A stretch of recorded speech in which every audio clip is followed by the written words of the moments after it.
Hey guys, and welcome back to my channel. For those of you that don't know me, I'm Jesse Laval. In today's video, we're going to be doing a review of the Tamron 100-400 Di VC USD lens.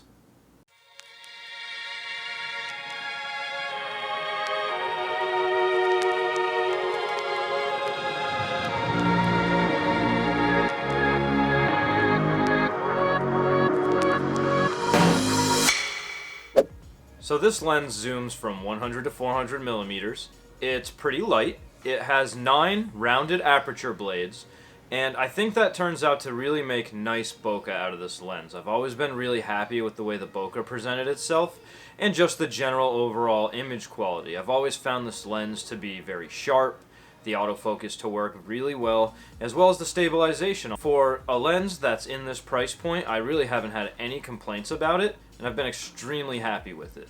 Now this lens weighs 39 ounces, or 1,130 grams. It does extend out when you zoom, right? It's not an internal zoom, so it does extend when you zoom it. The filter size on it that goes around is 67 millimeters, so if you want to get any type of filter, that's what you're going to be looking for. No worries with the fact that it zooms out when you zoom, because it does not rotate, so you can totally use any type of filter that you want. The autofocus motor is USD type, and it works very quickly and very well. I've really had good luck with it, and plenty speedy to catch birds in flight with. One key thing about this lens is that it does feature manual full-time autofocus, so if you are in autofocus, you still have the ability to take over and manually focus at any point without hurting the lens.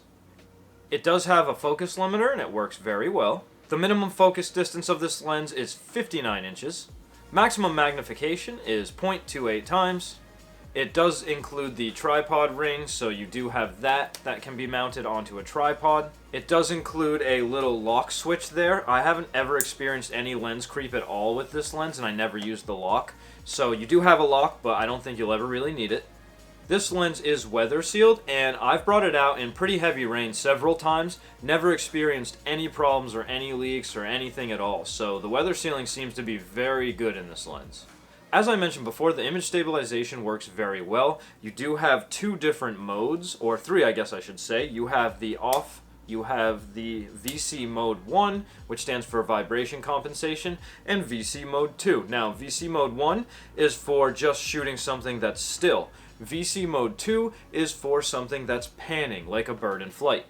This lens is compatible with Tamron's extenders. They have a 1.4 times extender and a 2 times extender.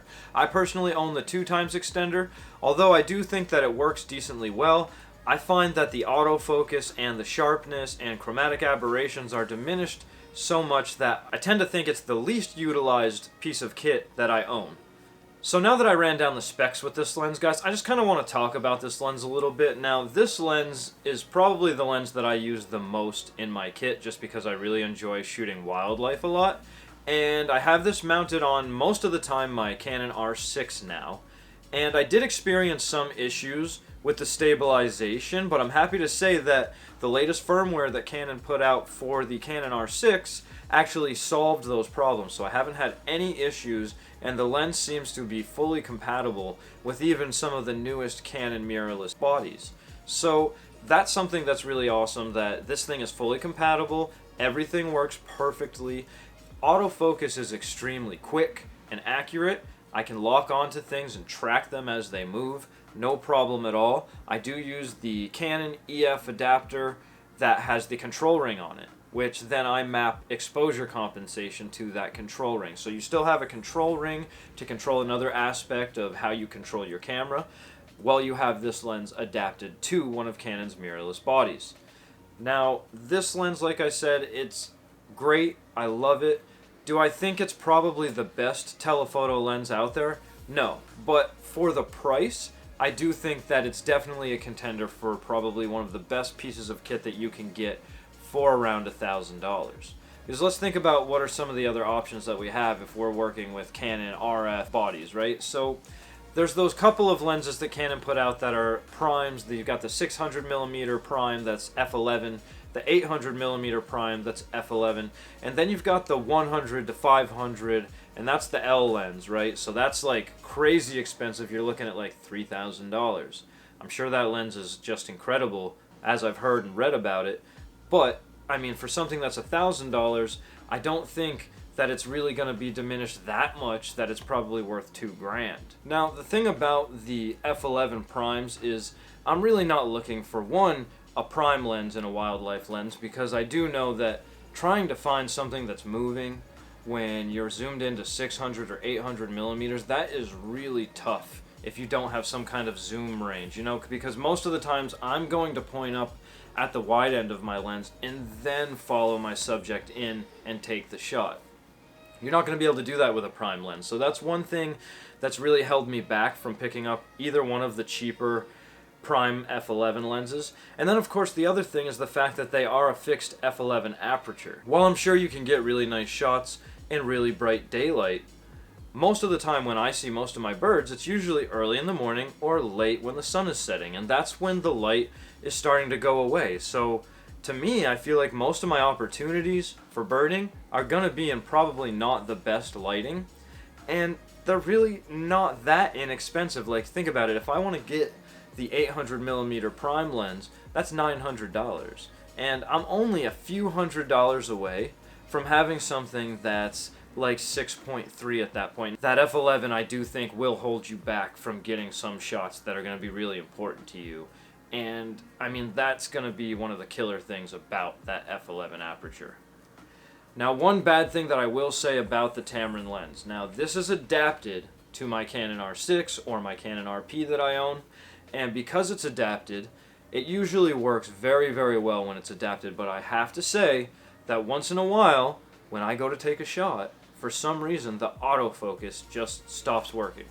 It just won't work, and the only way to make it work again is to, you know, detach it and reattach it to the adapter. Now, it's not a big deal. It doesn't happen like all the time, but it is something to be aware of, and I have to say that it does happen once in a while. So the reliability factor there, I mean, I have had it where, you know, a beautiful bird flies across in front of me. I go to shoot at it and I miss that shot because the autofocus wasn't like ready for me. And it happens randomly. It could be working 1 second and then not working the next. Now, like I said, it's not that big of a deal, but it does present itself, and I want people to be aware of it, because I don't ever want to try to like lie to you guys or not tell you about some kind of negative aspect to any product that I might recommend on this channel. Now, the autofocus works really well on this lens. I will say that it works much, much better on the R6 than it did on my RP. It worked great on my RP, but I didn't even realize it, but when I switched to the R6, the autofocus probably tripled in speed, as well as just the ability to lock on and track, which I guess is more to do with the body than the lens. But I have to say that this lens on the right body will perform insanely well. The stabilization works very, very well. Like I said, autofocus works very quickly, tracks very well, especially even with the bird eye autofocus that comes with the newer Canon R6 and R5s. Now, the weather sealing works very well, so you don't have to worry about it if you get stuck out in rain. I've had this thing out in rain multiple times, no issues whatsoever. So you'll have a fully weather sealed setup, pending that your body is weather sealed. This lens really kind of ticks all of the boxes for me. It's extremely sharp. It works very well. I haven't had any issues with it since I bought it. There are firmwares that can be updated in it. Chances are if you buy it now, it's just going to come with the latest firmware anyway, but they do have a tap-in console which can be purchased, which works very easily. You basically just snap it onto the end of the lens, plug it into your computer, and you can just update the firmware very easily. And you can also adjust a bunch of things like the focal lengths that the limiter switch will adjust. So there's a couple of different tweaks that you can do with that as well. Again, guys, the overall consensus from me is that this lens is very much worth it. I love Tamron. I think Tamron is a great company. I think they're putting out competitive lenses to Canon. I actually had the Canon 100-400 EF. Now, this is the version 1, the push-pull version, not the version 2. But I actually traded that lens in for the Tamron 100-400, and I've been much, much happier with this lens than I was with the Canon EF, again, version 1, 100-400 lens. So I think it's competitive to what Canon offers. I think that you guys should definitely give it a try because I'm a huge fan of Tamron lenses. Again, guys, if you think this helped you, please think about going below, subscribing, clicking the notification bell, and I'll see you on my next video.